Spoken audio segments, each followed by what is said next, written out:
Family, what's up? We back in the upper room live, powered by Eastern Star Church, where Jesus is exalted and the word is explained. Our senior pastor is the Pastor Jeffrey A. Johnson Sr. And I'm Reverend Dee Dee with ESC Online. And so happy and delighted in this as we kick off Black History Month that my brother is here with me on tonight. I'm here with you, sis. What's going on, bro? How you doing? I'm doing outstanding. We are just walking by faith and continue to trust God. How you doing, sis? It's so good to see your smiling face on tonight. Yes, sir. And to have a smiling face, it's a blessing. I had I just celebrated a birthday. Happy birthday to you. It was on February 1st, and I don't know. And I'm making reference to this as you asked me how I'm doing. So there was a Mhm. meme that was going around saying that January was a trial month. So was a I trial ain't mad. subscription. So my year officially started on February 1st. So we're gonna try it again. We're gonna try it again. But I Let's am run it glad. back. I'm glad Good. to be on this side. And it's another a blessing. And to be able to kick off, say your birthday kicks off Black History Month. I Mm. mean, come on. It You don't just get better anointed. than It's just the favor of God on your life. That's that. I Don't love get it, better sis. than that. So you hear me? So what about in your world? How's 2024 been treating you? We just taking it one day at a time with the Lord. Kids getting big, trying to make sure all of the needs are met and making sure that ministry goes forward. But God has been blessing it. I'm just trusting to see what He gonna do throughout the rest of the year. We know we add to our staff. We'll talk a Yeah. little bit about that tonight. So I'm just excited to see what God does in this season. I love it. I love it. That's good news. No complaints, really. Seriously, No though. Real complaints. talk. No complaints. Blessed, ready to get it, get connected, stay connected this year. As we know, that's our theme for 2024. This is the year of connection. So, family, we hope that January has given you a running start, that you have been complicit with Pastor's charge to get connected to at least one ministry this year, to get involved, to get connected, to get in the word, to make sure that Mhm. you're being a part of Sunday schools back in session, Ignite Teen discipleship groups back in session, children's Mhm. church, teen Yes, churches back, ma'am. men of purpose, senior saints, women of the word, like everybody's back in action, y'all. Yeah. So plenty of options. We even had a virtual open house for ESC Mhm. Online. So even if you are one of our online members, one of our online church family members, and even on site, you have opportunity to get connected. So let's make Yes. sure we do that, family. Let's make sure we do it, get connected and stay connected. There's a lot Absolutely. going on in the ministry, so we want to share a couple of updates, a few updates I should say, and reminders, because we know that February is all tithers month, but it is Yes. also our 40-day fast, our 40-day. Hallelujah. Come on. It kicks off. Lord, do it. It Yeah. kicks off Ash Wednesday. Ash Yes. Wednesday. Don't even think about Valentine's Day. Just Ash Wednesday, February 14th. Well, you can, because God is love. So we're gonna do Amen. it like Uh-huh. that. Uh-huh. Come on in the spirit. Come on. We're gonna stay in Get the your spirit. Valentine's Day chocolates and stuff in the night before. And we go. Yeah. Right. So family, everything you need on our website. You can visit easternstarchurch.org. You make sure you stay connected. The team will be updating the site so that you'll be able to have access to the fast guide. There'll Hmm. be recipes, tips, resources, and things of that nature. And so make sure you stay tuned to that, and stay connected with our website, easternstarchurch.org, and make sure you downloaded our free mobile app as well. And I know a lot of people sometimes too, P, during this time, they will, cut back on their social media, Hmm. or if not, just kind of take a break. But we encourage you, if you do stay connected Hmm. with social media, know that this will be a safe and sacred space to again inform and inspire. So make sure Absolutely. you stay connected to our Facebook pages. Our Facebook pages, plural, because we have an Hmm. online community group. And then we also have our main Facebook page, and then Yes. also our Instagram page as well. And so we'll be sharing sermon snippets, words of encouragement, devotionals, recipes, and things of that nature to keep us all encouraged on the journey. And I'm excited about this too. Our Yeah. Wednesday wake up call, right? Pastor, Yes, ma'am. we do that every week, 7 a.m. Eastern time. Our Wednesday wake up call kicks off our Wednesday in the Word. And so this month, our call series is One Faith, One Fast.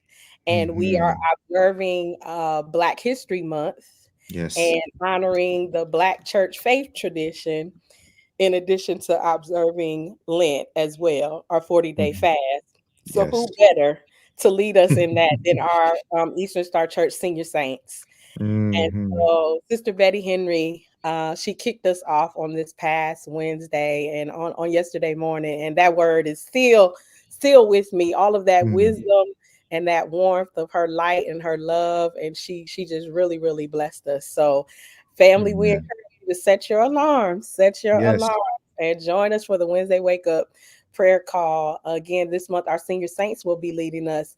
But next week, because it is the day one of our fast, our senior leadership Hmm. will be kicking us off as we have done annually. So make sure you set Yes. your alarm, uh, spread the word, and make sure you save the number and dial in.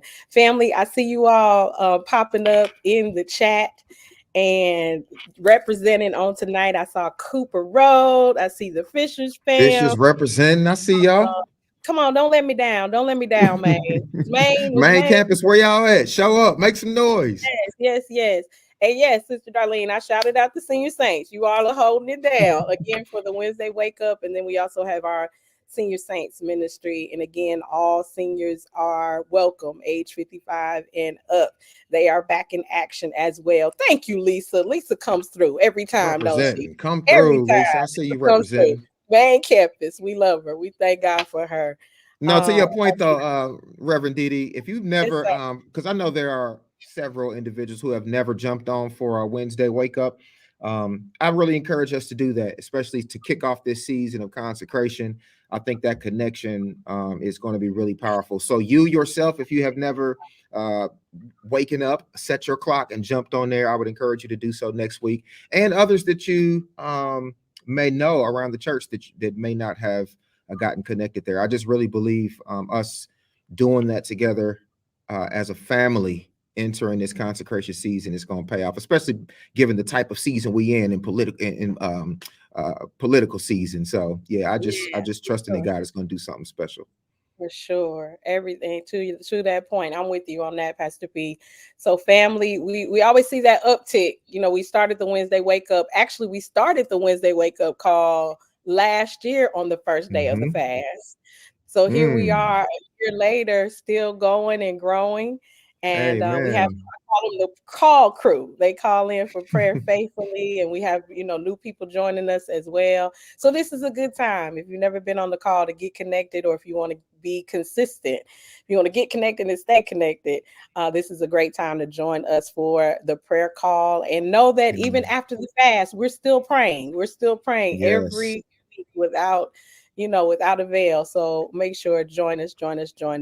So as we talk about seasons, we want to remind church family, this is for ESC members only.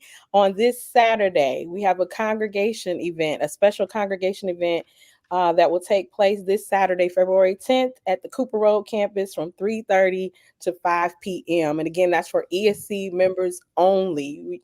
Pastor shared that information in service. We pray that you save the date and you definitely want to be a part of this special event. And so make sure to spread the word again to ESC members, church family only. Again, this Saturday.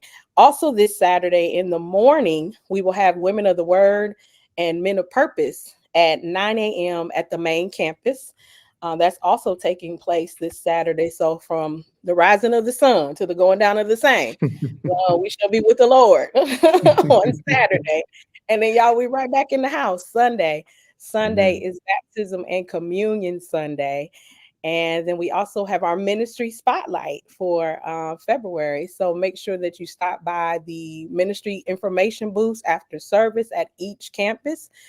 Fishers, it will be in the ministry area.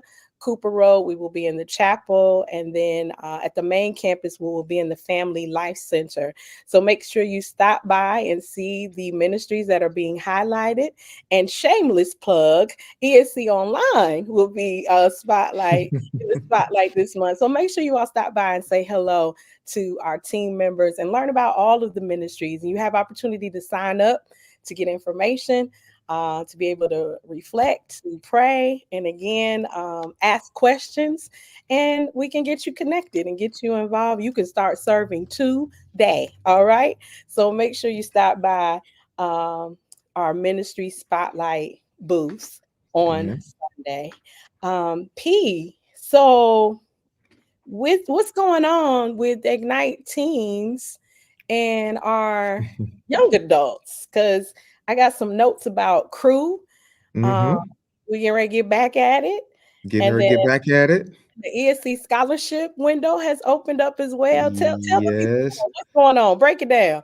So we've been busy in Ignite children and teens, and in crew. Actually, our children too. We are finally getting back to doing some drama and allowing them to learn and engage the scriptures through play. Yep, through plays and kind of. It's been really fun to see them get into character and kind of learn the stories from a first person perspective. So they're going to have a children's Easter play that is going to take place at the Rock Community Center for Youth and Children on March 23rd at noon. So they've been rehearsing, and y'all, it is so funny to see these kids. I love it. I love But it. definitely plan to come out with them. But of course, we've got our discipleship groups that are popping at each campus on Wednesday nights at 7 o'clock. Our teams, they always doing big things. So we just had a team leadership council meeting this past Sunday, and y'all, our teenagers got some stuff up their sleeve. So definitely stay tuned. We're still doing our first and third Sundays for children and teens at each campus. And then also our crew, young adult ministry, or if you young adult at heart, we don't got no age barriers intended for a demographic. But if you're young at heart, definitely. Right. But every third Tuesday, young adult discipleship group will get together at the Fishers campus and just really have a time of fellowship, dig in the scriptures together, to pray and really just share life. Sometimes just that proximity to be able to hear and understand what's going on, especially for that young adult demographic. There's crazy transitions take place in people's lives, coming back and trying to get into their professional career or family stuff, relational stuff, career. So we just really want to create a platform for young adults to come in there, to fellowship, to share what God is doing in their life, dig down in the scriptures, and really connect. So as usual, yeah, we keeping it rolling in terms of ministry endeavors. For sure. All ages. All Stay. ages. Get in where you fit in to get connected and stay connected. Shout out Pastor P, Reverend Sandra, Sister Pam, the entire Ignite team. We love you all. Thank you so much for what you all do in the lives of our young people and our young adults. We For appreciate sure. you all for sure. And our coordinator, we have Brother Eddie now, I was Minister just Eddie. going to say, yeah, we got Brother Eddie Burks, and I look forward to y'all. We got to get him in the upper room Yeah, one of we these times so he do. can We meet the do. body. For sure. But yeah, Brother Eddie Burks, he's our Ignite Children and Teen Coordinator for Fishers Campus. So we are finally moving into a place of really doing campus ministry. And I thank God for Yeah. Pastor Johnson and his leadership, and just our entire leadership staff, for us to truly become active in the community around our campuses. So Brother Eddie Burks has been a godsend, and he's getting used to the Eastern Star Church pace Sure and is. Yeah. and the ecosystem. So it's a Mhm. blessing to have him around. So definitely Yeah. greet him when y'all see Brother Eddie Burks. Yeah, for sure. Shout out Brother Eddie's. And yes, we do. We have to get Brother Eddie in the upper room and check in. So, family, our time is ticking. We're going to segue into our next segment. We are so excited. You all know this is Black History Month. We have Mhm. some very special guests with us on tonight. And for our conversation, again, it is connection this year. So you all know Mm. we always do a hashtag with our edition. And tonight is We Are One. And so, if some of you may recall, back in the fall, we did a conversation with our young adults, Mhm. with our crew ministry, and we had some of our civic leaders come in with us, those who are in the uh, serving in the political landscape. And we had a very in-depth conversation that you just can't hold within an hour. So we made a commitment together to link up ESC Online and Ignite and keep the conversation going for Yes. all generations as we focus on an online series this year, 4 parts. So Mhm. make sure you stay tuned throughout the year, that we're going to focus on. It's called Connection 2024. So it's a play Yes. on election 2024. We've deemed it Connection 2024. And so tonight, as we kick off the series, we will have our segment on tonight called One Vote, One Voice.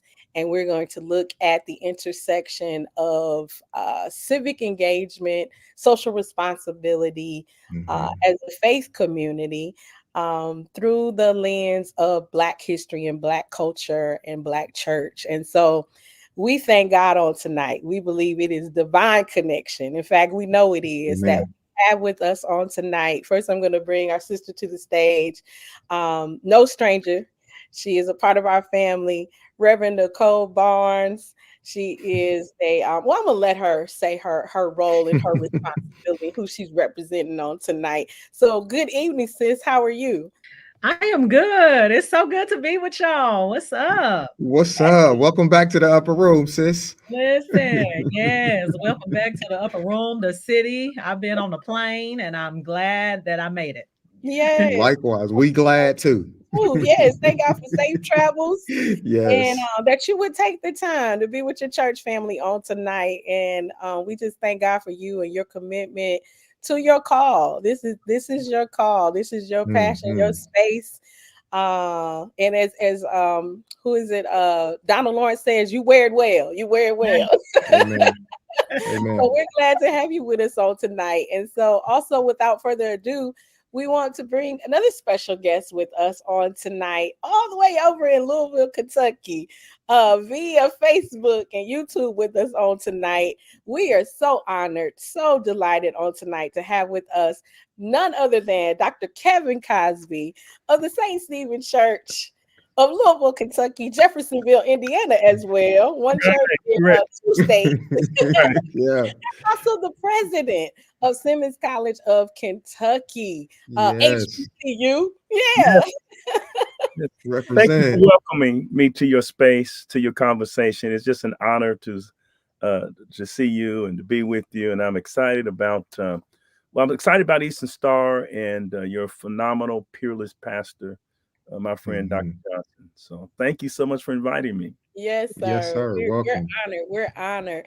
And I wanted to yield to deliberately to Reverend Nicole Barnes to let us know which hat she's wearing tonight, who she wants to represent, what is her role, her responsibility on tonight. What is the charge, sis?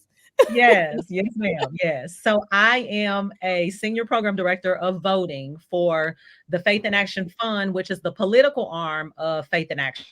So I serve in both spaces, but for the context of what we're discussing tonight, I'll come from that lens, the political arm. And also as a come on, church family. That's how. Yes. Yeah.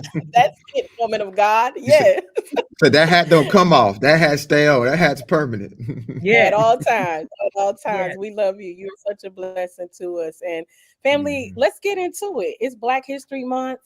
Again, Pastor P and I, the link up, we came together. So we have to do something. Of course, Reverend Nicole Barnes comes to heart, comes to mind. She's in, and we said, Y'all, we have to start having this conversation now. In fact, we have to continue to Yes, have the conversation.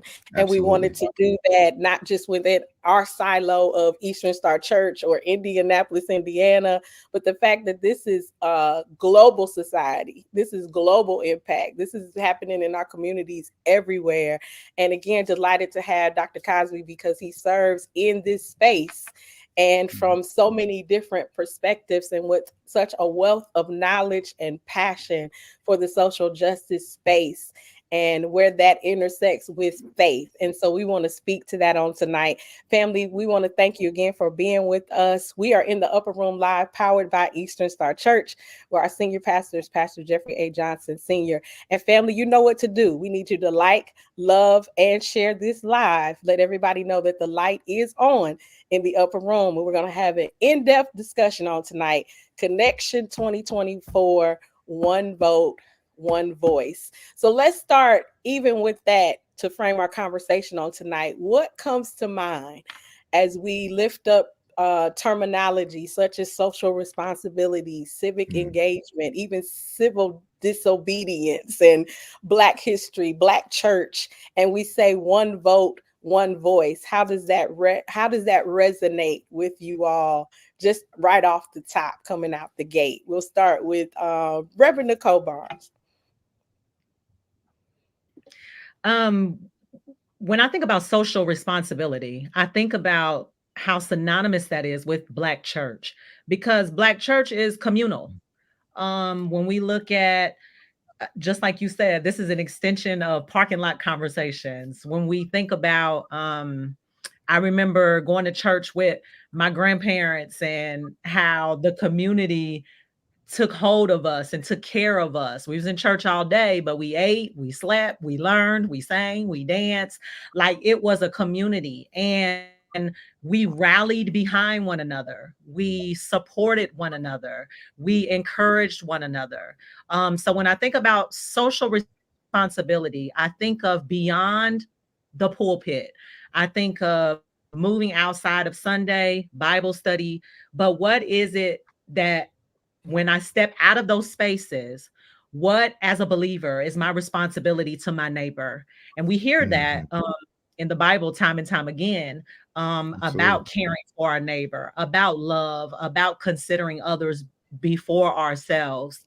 Yes. So when I think about the community of church, that's what I immediately hear when I hear social responsibility. And I think of one vote, one vote, one voice. That means that we are a collective. Yes. There are no divisions. We are a collective. This is our collective identity. So I'll pause there and let Dr. Cosby come on in. I was saying amen, just sitting here taking notes for my next sermon. You've given me some very rich nuggets. I mean, moving beyond the pulpit, I think you've captured exactly what we're supposed to be about. When I think of one voice, one vote, and what a fitting title for a discussion. One voice, one vote. In a sense, they are synonymous to me, because your voice is your vote. That when you relinquish your vote, you relinquish your voice. And that is why there's always been either voter suppression or voter denial. So when you think of the three amendments to the Constitution, the three post-Civil War amendments, 13th Amendment, abolishing slavery, 14th Amendment, equal protection of the law, citizenship, and then, of course, the 15th Amendment, 1870, which gave men, Black men, the right to vote. Of course, women did the right to vote to the 18th Amendment. But still, for all practical purposes, even though, on paper we had been given the right to vote, in 1960 in Mississippi, less than 2% of Black Mississippians were registered to vote. So it was not until the Voting Rights Bill of 1965 was passed that the Black community had a voice in governance. And I'm glad that the church was the driver behind social justice, because the church never believed, the Black church that is, never believed in soul salvation, which is a Greek concept that is alien to the Hebraic concept that people are not have a soul, but we are a soul. God breathed into their nostrils the breath of life, and they became a living soul. So yes, sir. You have a soul, you are a soul. So we never believed in soul salvation. We believed in whole salvation. Oh, that's good. Wilt thou be made whole? Yes, sir. And because of that, because of what we believed about whole salvation, the Black church's ministry usually centered around 3 pillars, and that is value and character formation, group empowerment, and social justice, which Eastern Star does so well. Character formation. Thank you, sir. Having a moral compass, knowing right and wrong. Group empowerment, the building of our institutions where we are in governance. We didn't want to go on American Bandstand. We wanted Soul Train. That's group empowerment. And then social justice. And that is making sure that these unjust laws that create the disparities, the racial disparities because of public policies, those unjust laws and the gaps that Dr. King talks about, closing the gaps. He talks about that in Where Do We Go From Here? That's what social justice is. Social justice is simply about closing the gaps that racist public policy has created. That's good. That's good. Ooh, I just want to rest in all of that. That was so good. So very good. P, what's your thoughts? What's your reflections? Have a follow-up question, comment?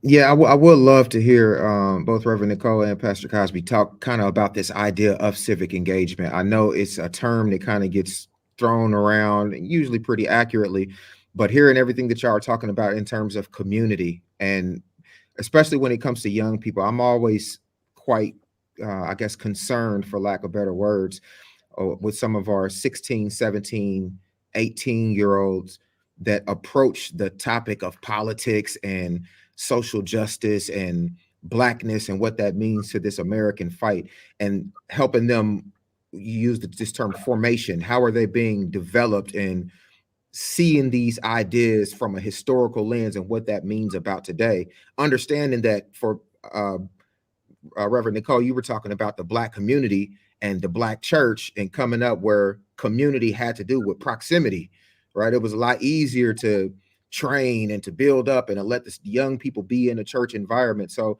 when it comes to young people and civic engagement, just kind of how each of you would define that term civic engagement, and then why it's important when we talk about this some of those things that Pastor Cosby named. Yeah. So I would say on a basic level, it is a collective action where the public comes together to address an issue or concern. That can look a variety of ways. And particularly now when you talk about, I won't just put it on young people, but just this idea of the social world that we live in and social media. And we've seen petitions online. We've seen how public outcry on social media can shut down businesses, can expose officers who are harming our communities. We can see, just a different level of exposure that we didn't have before with social media. So voting, I always try to explain to people that voting is a tool, it's a resource. But the end game, I believe, is for Black folks to be free. And that's free in thought, body, in spirit, in resources. The end game is for us to be free. And this and voting, civic engagement, civic duty, signing petitions, protesting, talking to your representatives, whichever Mhm. ways you choose to participate in addressing a public concern as a collective, that is a means to get to us being free. Mm. Mhm. That's good. Dr. Cosby? Yeah, thank you so much, Reverend Nicole. I appreciate your comments, and I'll just kind of piggyback on your statements, and that civic engagement. I think the end of civic engagement, or the goal of civic engagement, is public policy. Mm. The word policy is the Greek word polis. It means city. Mhm. I know of a city called Indianapolis, Yes, sir. and maybe you've heard of it, but it's the city, it's the city of angels. Yes. Annapolis is the Mhm. city of Anna and Mhm. the wife of Lord Baltimore. You know, so the polis. You know, and so many words emerge from that word. I'm thinking of polis, poles, Police. Yes, police, sir. Mhm. policies. You know, Mhm. so policies, and all policies is simply this: policies is the community determining what will be the community's priorities. Mhm. That's That's good. it. That's all it is. Mhm. That every year taxes are levied, Mm-hmm. and we send representatives to determine what will be the priorities of those taxes. Okay, that's what public policy is all about: having a voice in Mhm. where tax dollars are spent. So Mm-hmm. if you don't like tax dollars being spent in war or to buttress up the 800 military bases the United States has around the world. We're not a Mhm. nation. We are an empire like Rome. There's a difference between an Mhm. empire and a nation. A nation is collaborating with other nations. An empire is a nation that seeks to control other nations. And we use our might, our military budget, those monies for global domination, the same way Rome did in the first century. Mhm. And Mhm. instead of helping the homeless, the houseless, building up um, our infrastructure, developing our schools, endowing historical Black colleges, universities in perpetuity. I mean, those are decisions that need social engagement, and the church must be, at least for the Black community, because that's one of the few institutions that we control, that we have. Yes, sir. So it's the only place where we can come, organize, and mobilize, Mhm. help address issues of public policy that affect our community. Unfortunately, we have never, in these United Hates of America, we have Mhm. never been priorities. Mhm. And that's the reason why our communities are the way it is. Right. Mhm. So I think that to some degree, the church has, especially during the 90s, I think the church kind of lost its way with the prosperity gospel. Jesus. But the fact of the matter is, everything is policies. And I'll close with this.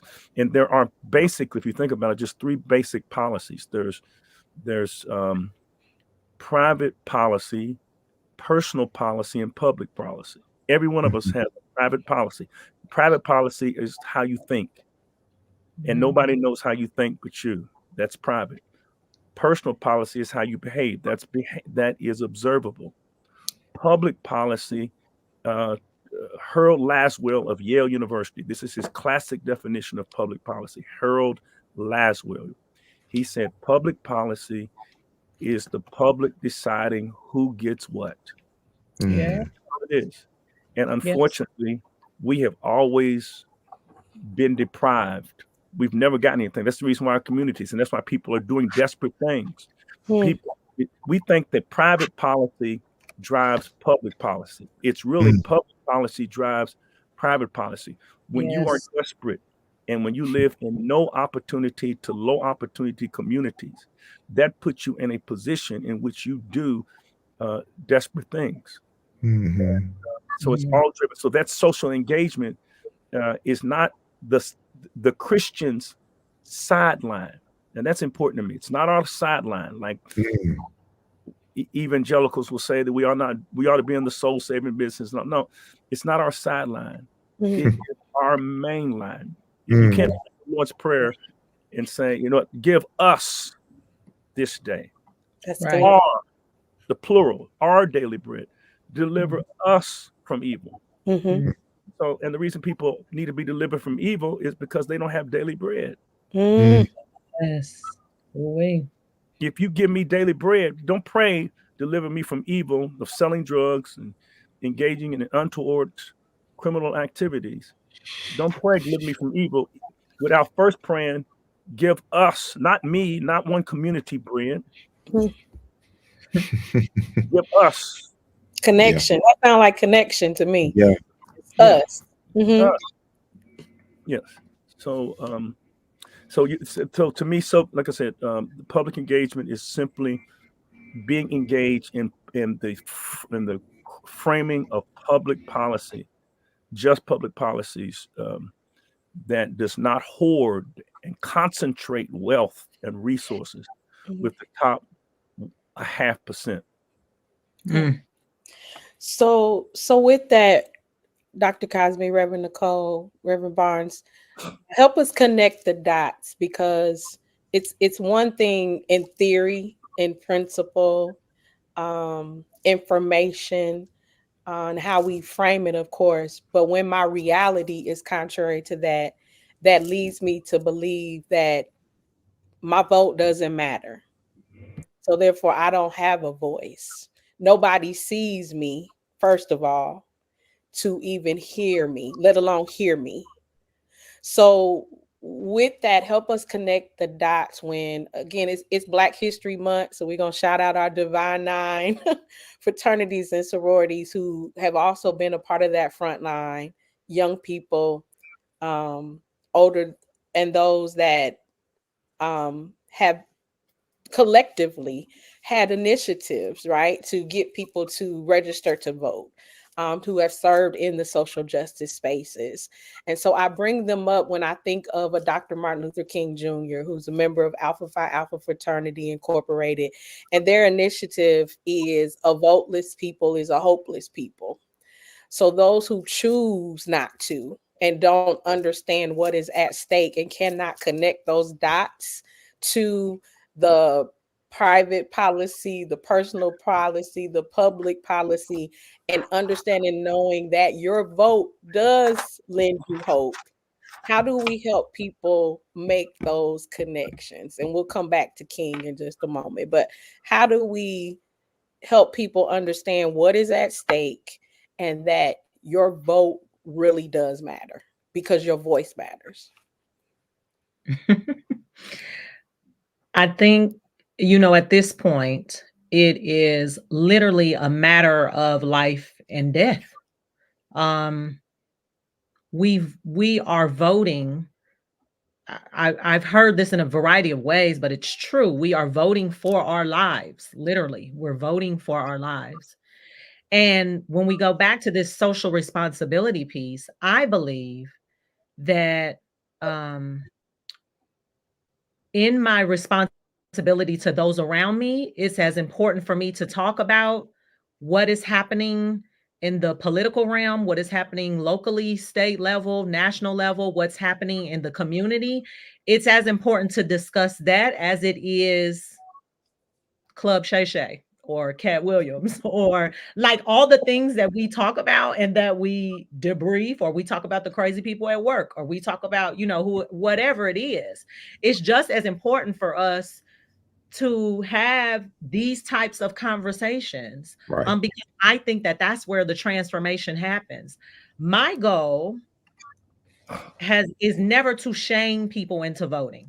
I don't want to shame folks. I don't want to tell you, even though these are true facts, we do have folks that have went before us. We do have ancestors that have went before us. And we are here now. And we see what is happening in this world right now. And as we look at the disparities and the gaps and the very things that Dr. Cosby was talking about, as far as like war, we see, I was looking at a study the other day about, it was a survey of Black Hoosiers, and Hoosiers is a weird word to me. But anyways, Black folks that live in Indiana. And they talked about what the concerns were and what were the top concerns of the community. And they said that it was, affordable housing, community violence, and mental health, I believe was the other thing. So now that we know that these are some of the top concerns, those should be topics of conversation.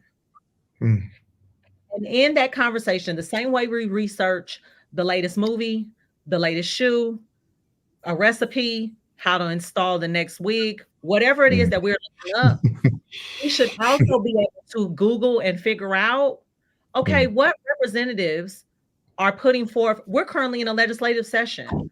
What bills are being put forth related to community violence, related to mental health, related to affordable housing? Then from there, we can talk with people. We can start doing our research. We can show up at the State House. We can do the things that Dr. Cosby was talking about as far as influencing public policy. So I really believe that the transformation happens in the community.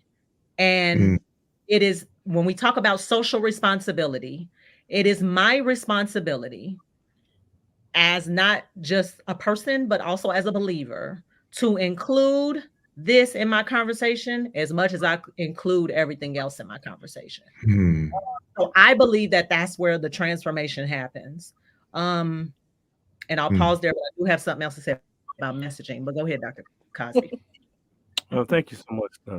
Very astute observation, Dr. Barnes. I think that it's important to remember that your vote is not a gift. It's an exchange. Say that again, please, Dr. Cosby. Your vote is not a gift.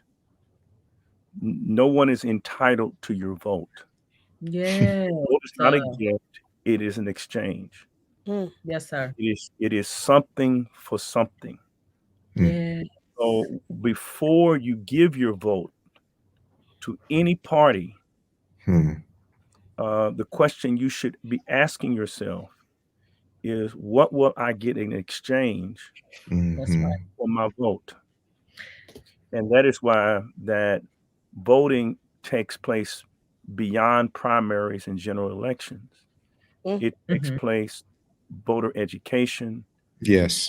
Takes place by allowing the community to inductively, not deductively, but inductively determine what the issues are. Part of the manipulation of those in power is those in power love to tell you what your issues are instead of the community determining what our issues are. And for me, the preeminent issue for Black Americans from 1619 to 2024 is the pilfering of Black wealth. Yes, sir. And every other issue we have, from mental illness to criminality, is a consequence of the fact that Black wealth, and by Black, I have to even disaggregate what I mean by Black, because prior to 1965, 99% of all Blacks in this country, 99% according to the Smithsonian Institute, 99% could trace their lineage back to slavery.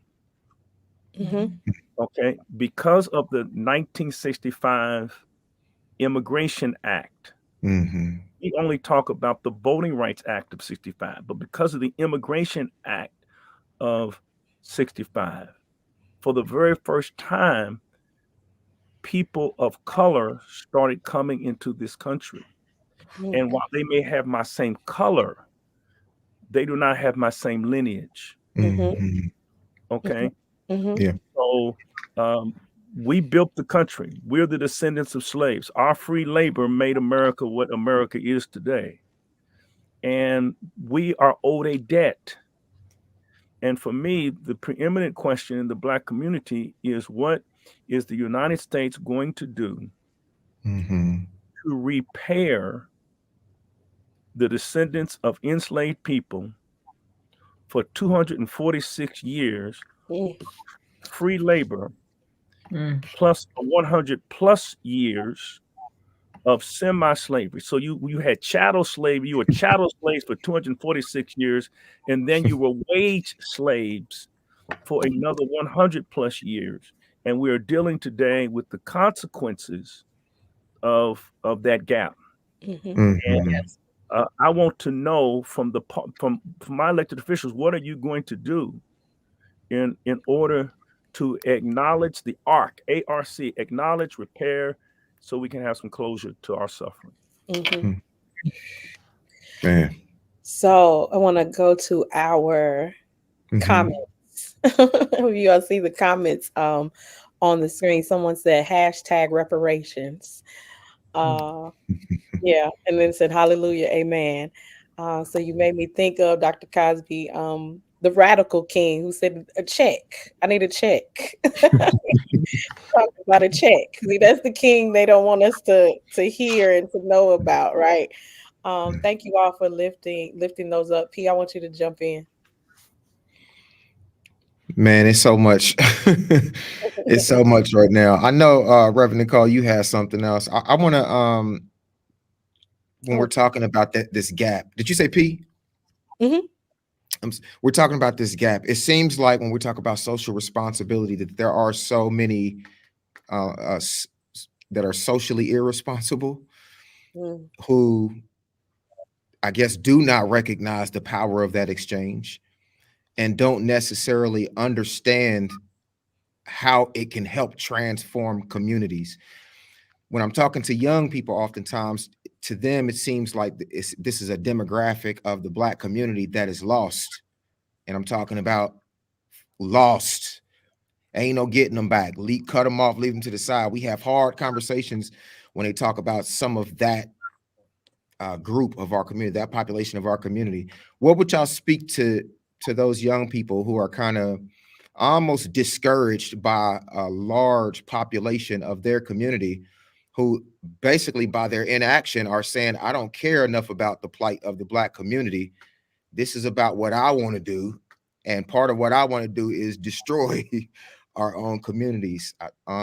Just what would y'all speak to the young people, and not just young people, to some of us in the church, and to people who have that mindset and are discouraged by that population of their community who don't care enough to use their power? If you don't mind me commenting, please go ahead. I believe that my generation, I'm a boomer, has let down millennials, Gen A, Gen Z. I think that we have not advocated for them. And if I would not say that our young people are lost, I think our young people have been left.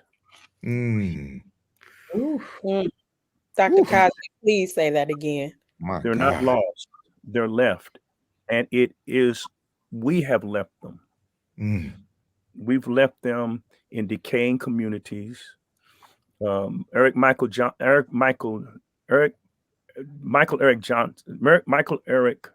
Dyson talks about groups of Black, talks about the Afro, how do you put it?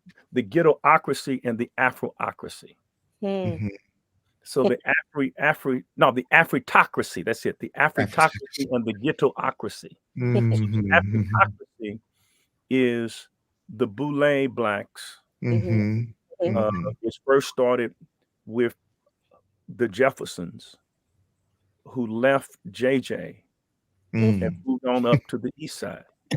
Talk about it, Reverend. And then they moved to the suburbs, and now you have the exurbs, and that is the Cosbys and the Huxtables, who moved beyond the suburbs to the exurbs. But the point is that what hurt the masses of Black youth is not simply white flight post World War II, but Black professional flight, starting with the 70s. Yes, sir.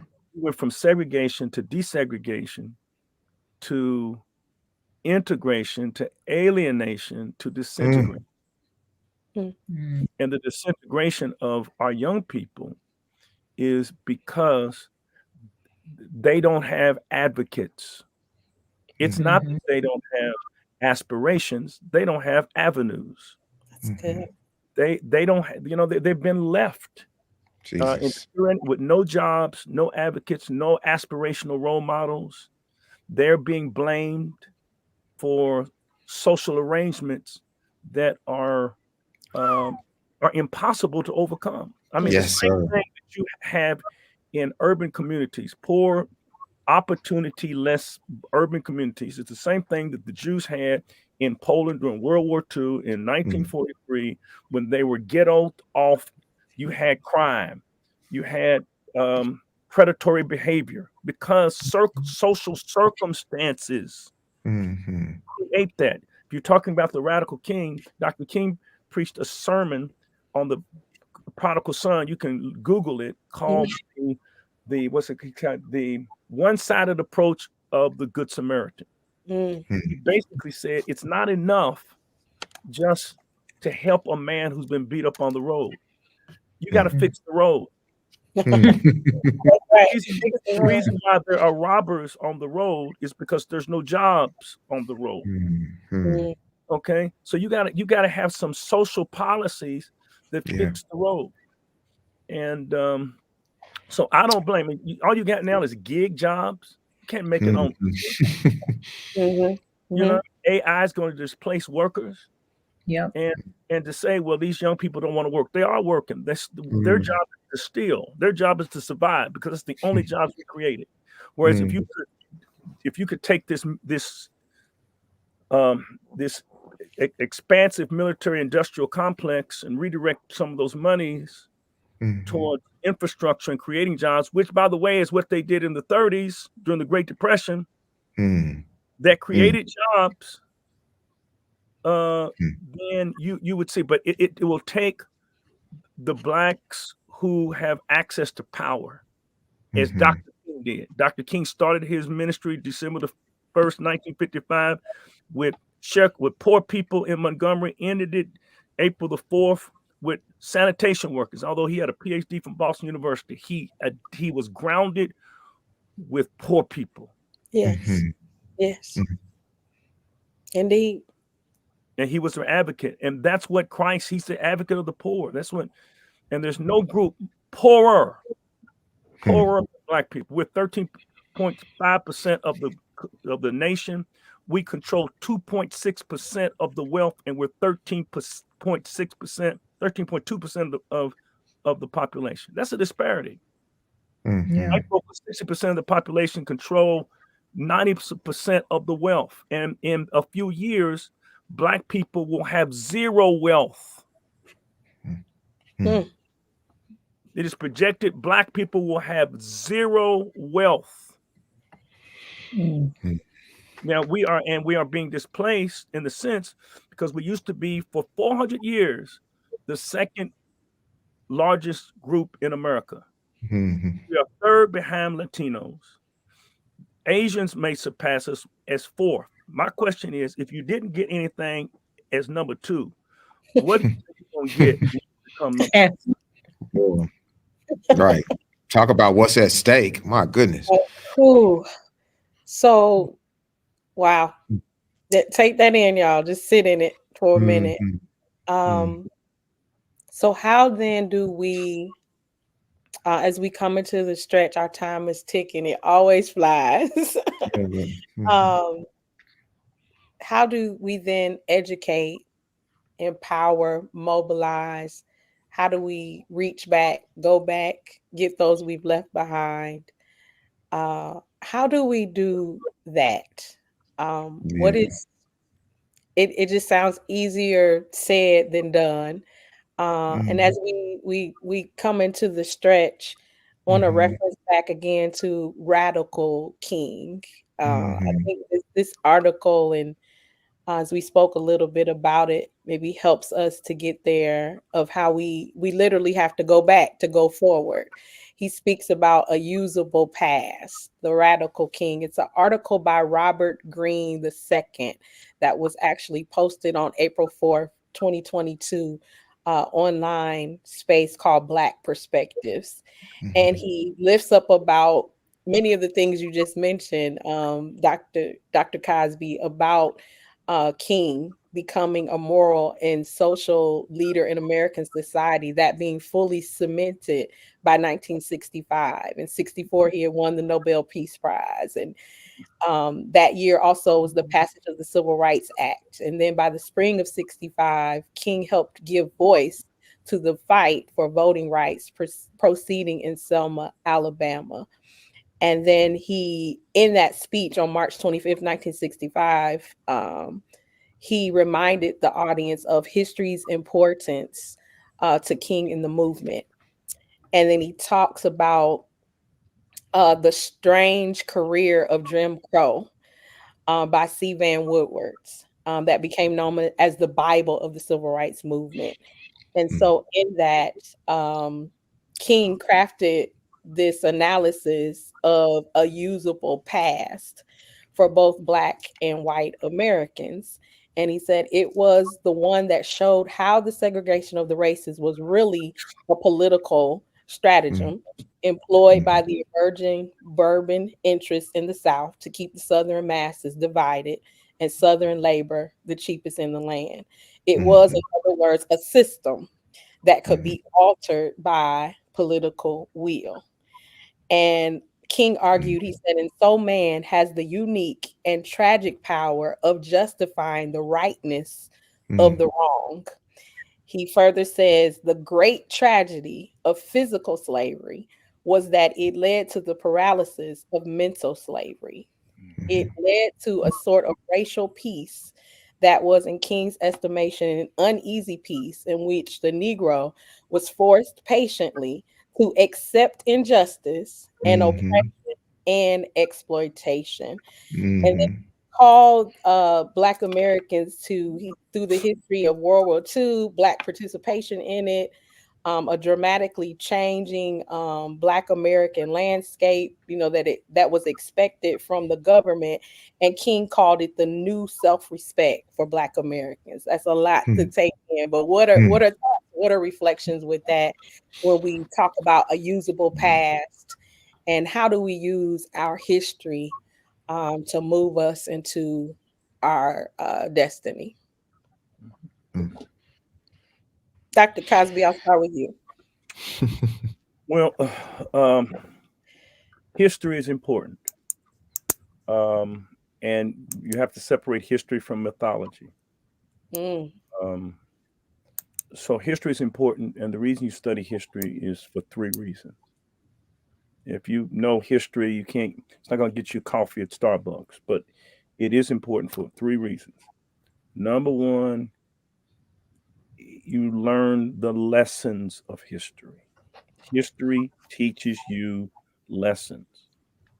And that is why when you go to the doctor's going to ask you something about your past, your mother, your daddy, because you can better determine what you're susceptible to based genetically based on knowing something about your past.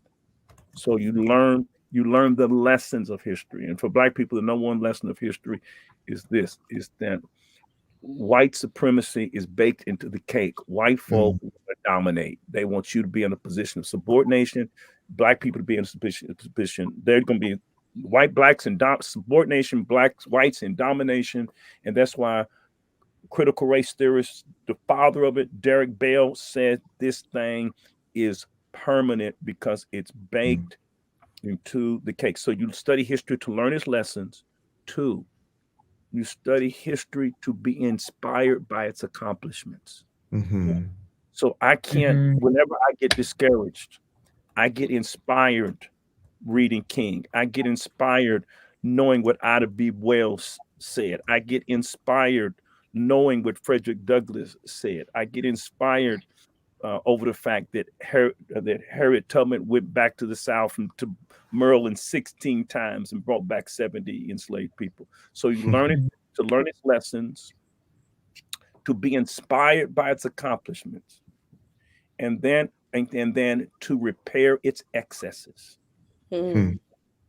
Like Zacchaeus, who said, if I, when he repented, said, a half of my goods I give to the poor. That's redistribution. A half of them give to the poor. If I've defrauded any man, I will pay him fourfold. That's reparations. If you steal my car on Monday and you get saved on Tuesday, and you're driving my car on Wednesday, you will not. Because you steal my car on Monday and you get saved on Tuesday. Let me tell you what you're going to do on Wednesday if you get saved. You're going to not only bring my car back, you're going to bring it back full of gas. Okay. That's the fruit of repentance. And that's good. America has never repented. Jesus. That's right. Man. They have never repented. That's right. And that's why there can be no reconciliation. That's right. We shouldn't say reconciliation. We should say conciliation, because we never were together. Exactly right. Ain't no read to it. Exactly. Ain't no read to it. No read to it. Together, if we ever come together, it will be the first time in American history. My God. My God. Reverend Nicole Barnes. I don't even know what to add to that. Nah, for real. I feel you. And it's funny. What comes to mind is you brought up the 2000s, or I'll be thinking about Tavis Smiley. Remember they would do the state of the Black Unions and the state of the Black Church. Yeah, I mean, you would see so many, Gardner C. Taylor and Jeremiah Wright and all these, big shot powerhouse panelists, right? And I felt like it kind of had the attention in many regards of America, of Black America, to see that form of power. But it's just something about that, a visual of that I wish was kind of recaptured in the Black community, right? Where we actually had a appetite to be empowered by, the Dr. Cosbys and the Pastor Johnsons of the world. So, yeah, I don't even know why I brought that up. It's just like, these are the jewels that I think those left in our neighborhoods need. They need to feel and hear that empowerment. Yeah. But I think, I guess I'll add this then. I think a lot of us can't feel it because we need healing. Like, we can't talk about all the ills and all of the things that are happening, and wealth gaps and crime and food deserts and poor education. We can't talk about all these things that are happening to us and our children and generation after generation after generation, and not acknowledge the impact that has on us. So I do believe that there is a healing that is necessary, because I sometimes we mistake apathy, and it's really fear. Sometimes we think that it's disengagement, but really it's numbness. So I really believe that there is some healing that needs to take place. And I feel like the healing takes place again at that communal, that social level. We are supposed to be each other's keeper. Mm. And I don't think that we get to say, you're too gone, or you are too, you're Yes. never too gone. You're Right. never, just believe that we can never give up, because God never gives up on us. Yes. Yes. So if we are believers, if we are children of God, then we can't give up on one another either. So That's I just good. wanted to add that piece about, I think we need healing. Amen. Yeah, black trauma is real. It's Real. so And that's real. good. It's very real. Now, did So that real. also speak, sis, to you put a pin on messaging? Was that a part of that thought as well? Yes, that was some of that as well. And we can probably save this for another part, and Dr. Cosby can come back and talk with us about this. But I think we also, he intentionally said organizing and mobilizing. And a lot of times those two are interchanged, but they are not the same. True. A lot of times people be like, oh, Reverend Nicole, you're an activist. No, I'm an organizer. Like, there's a difference. You know what I'm saying? And there's a place for everyone. But it's just important how we recognize what's happening in our community, when we recognize what's necessary in changing the policies and all the things that we've been talking about for the last hour. So yeah, just that's part of those nuances as well. Yeah. Well, we're right at the top of the hour. I want to leave space for you all to share any closing thoughts. And also, again, Dr. Cosby, want you to give a shameless plug for Simmons College of Kentucky as well. And we want to thank everybody for signing on with us on tonight. Again, this is the Upper Room Live, powered by Eastern Star Church. Our senior pastor is Pastor Jeffrey A. Johnson Sr. And we want you to like, love, and please share this live on tonight. Again, as we observe and celebrate and honor Black History Month with our We Are One edition. And this is the kickoff to a 4-part online series. You all, we're going to keep the conversation going again in this pivotal election year. So the series is Connection 2024. Tonight was One Voice. I'm going to flip it like you did, Dr. Cosby. I like that. One voice, one vote. And so again, with that, just here's some reflections. Again, we're in the online ministry. And so we love to pull memes down and post and things that we feel, help us connect Christ and culture. I just want you all to reflect on it as you prepare your closing remarks. And so one of the posts that I saw online, it said, slavery is white history. How we survived it is Black history. Another one was this quote by Anita Scott Coleman. And it says, and I love how Reverend Dr. Otis Moss III, he switched it up and he was inclusive with his language, and he quoted it like this. He said, Black people are the tall trees that remain standing in a forest after a fire. Flame strips their branches, flame sears their limbs, flame scorches their trunks. Yet stand these trees, for their roots are thrust deep in the heart in the earth.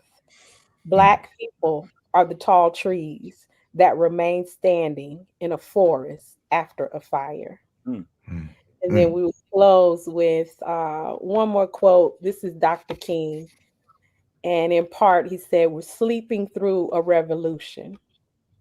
He said, the world in which we live is geographically one.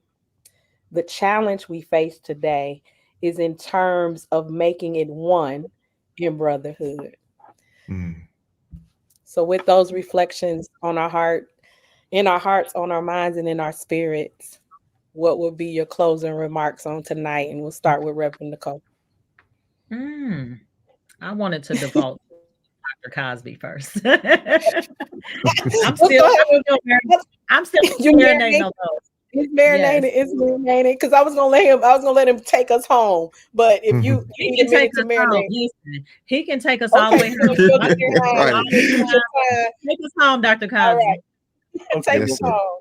First of all, again, thank you for what Eastern Star is doing you represent the best in the Black church tradition. You're phenomenal pastor who, to me, he is without peer.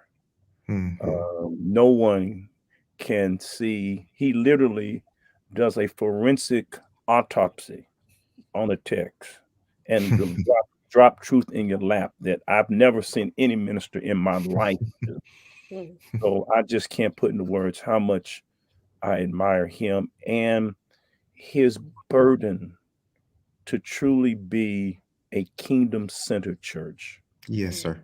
And you can tell it, and you reflect that. And I just want to applaud you for what you're doing. You're so intelligent, and I mean that. You're so bright, and what I love is your willingness. It's you want to grow.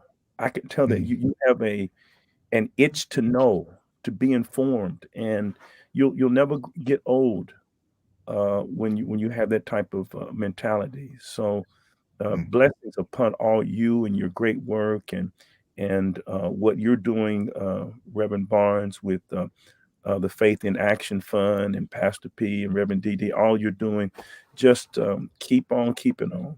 And also, thank you for allowing me to say something about the only comeback HBCU in American history, Simmons College of Kentucky, which is we're 145, 46 years old.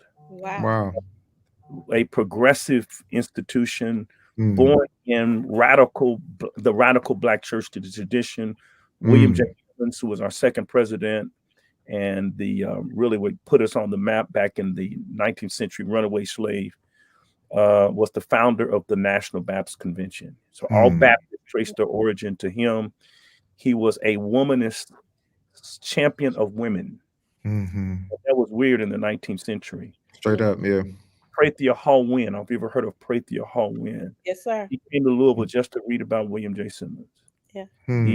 Ida B. Wells, in her autobiography, said the only reason I'm a journalist is because of William J. Simmons. Wow. Wow. He empowered Black women. You don't know much about him because he died young. But he was brilliant. In fact, you can go online, and it's a part of the public domain, and pull up his book. It's a 900-page book forwarded by Bishop Henry McNeil Turner, the great he's the father of Black nationalism. It's called Men of Mark. He died before he could write the sequel, Women of Mark. But it's a book about Black men in the 19th century who kicked behind in education, who rose above slavery, these sketches. And from Frederick Douglass to Nat Turner. It's a powerful book.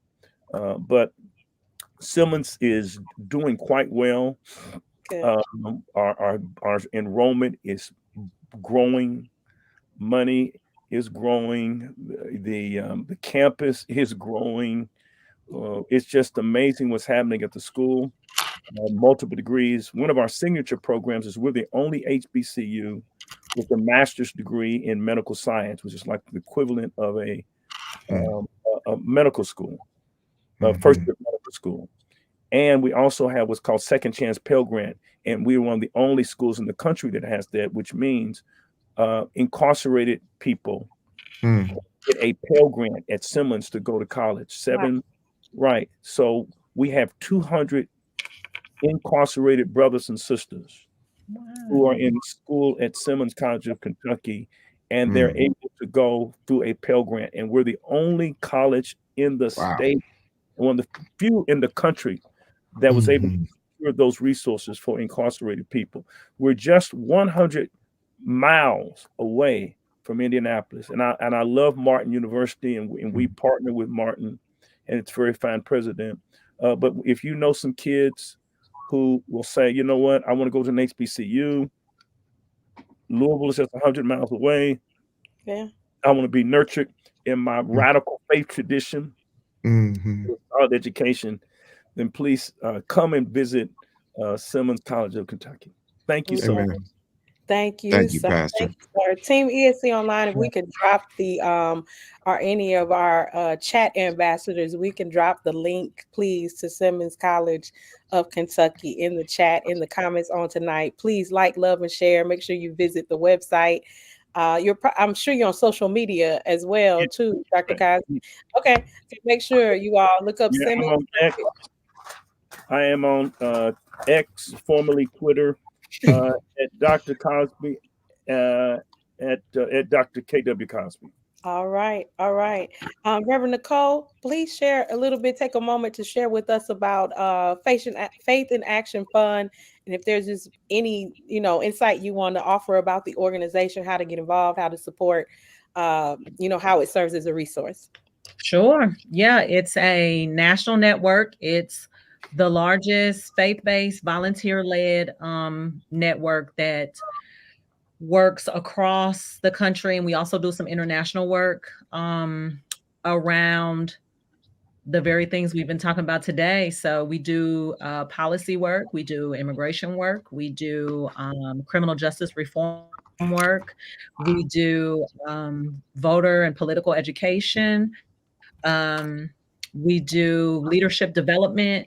Um, and again, it's the largest volunteer led. So these are folks in the community. I got involved as a volunteer. Right. That's how I started. And then was able to move into on the staff side. So I just came back from Nevada, who had their primary on Tuesday. And I was with the team there who was doing some voter outreach for folks, making sure they got out to vote. We are nonpartisan, so we don't endorse candidates on either side, the C3 or the C4 side. But we just want to make sure that people participate in the exchange, that there's an even exchange. We want to make sure that that happens. So, yeah, if you want more information, you can go to my page. It's underscore Nicole.Barnes on Instagram. I'm on LinkedIn. Our website is faithinaction.org or faithinactionfund.org, either one. And let me know if you have questions. All right, family, we love Amen. you so much. Pastor P, thank you for hanging out with me, bro. Always a pleasure, Absolutely. always a blessing. Thank you so My much. pleasure, Much sis. love to our Ignite children and our teens. They will not be left behind. They will not be left behind, and our young adults, our crew as well. Family, we thank you all so much for tuning in with us on tonight. I'm going to let our special guests go and honor their time. We thank you so much again, Reverend Nicole Barnes, Yeah. for being with us, family, and also you, Dr. Kevin Cosby. Thank Thank you. you, Pastor. Thank Jewel. you, Dr. Cosby. Thank you Bless you, so much. Reverend Barnes, and your great work. And we got to Thank get you you for back. staying We in got the to day. get you back. Anytime. I'm Eastern Star down. I love Eastern Star. Love you. Please I send love your it. love to the St. I'm a Stephen's member. family. You're a member. Remember. I'm a member of Eastern Star. You're in. You're in. Yes, Please send our I love love it. to your family and thank to the you. St. Stephen family as well, our church family as Sure. well. So our prayers and our blessings are with you all as well. Stay on the wall. God be with you and cover God you bless. and keep you. And blessings to Simmons College of Kentucky as well. Keep doing good work. We love Bless you. you. Amen. And keep Love getting in you. good trouble. Keep getting in Yes, good ma'am. trouble. Good job. All right, Blessings. family, I want to share some updates with you all, just some reminders of what's happening in the community, as we're celebrating, honoring faith Black History Month. Again, usable past. All right, so we want to just spotlight a couple of things real quickly for you. Make sure you tune in to gospel. It is the new PBS series by Dr. Henry Louis Gates. You may recall that he did one on the Black church, and it was amazing. And so he's back with a team of ladies, of scholars, powerful women who have helped to curate this new series called Gospel. And so they're kicking it off with a gospel live concert this Friday, February 9th. 9 p.m. Eastern, 8 p.m. Central. That will be on PBS. And then the premiere of the gospel series will take place on Monday, February 12th. Again, 9 p.m. Eastern, 8 p.m. Central. And you can catch both of those on pbs.org, the PBS app, or your local PBS member station. So again, check out pbs.org /gospel. to learn more about this series. I promise it will bless you. I got a chance to see a preview. Um, and sit in on a town hall and discussion, and it was amazing. I promise you do not want to miss that. Also, you all know that we have the Super Bowl this weekend, right? But next weekend is going down in Indianapolis, All-Star NBA All-Star weekend, and it includes the official gospel celebration. It's the 17th All-Star Gospel Celebration, which will be happening at the Madam Walker Legacy Center. And so this has been recognized as the official gospel event for 16 years, and it will take place on Thursday, February 15th. And as they quote, it says a must attend experience. So it will feature Grammy women winning Billboard and Stellar Award winning artists, which include Dante Bowe, Keelante Gavin, who's a Dove nominated artist, also Corinne Hawthorne, and saxophonist Angela Christie. I think I remember her coming to our church many, many years ago. And then there will be slam dunk honorees who will be in attendance that will be honored as well, which will include Mike Epps and Kyra Epps, his wife, also Andre Iguodala, and many others, even local people will be recognized as well. So tickets are available at Ticketmaster, and they can also be found on the Madam Walker Legacy Center.com registration or website. So you can check out and get more information about that. One more thing, we want you to save the date for March. Save the date for March 23rd, as we will be in the stretch of the fast. If you all remember Upon This Rock, the Passion Play, they were with us last year as they celebrated their 40th and final year for the production, but they just couldn't stay away. So this year it's going to be the music from the rock, and it's going to take place on Palm Sunday weekend, Saturday, March 23rd at 2 p.m.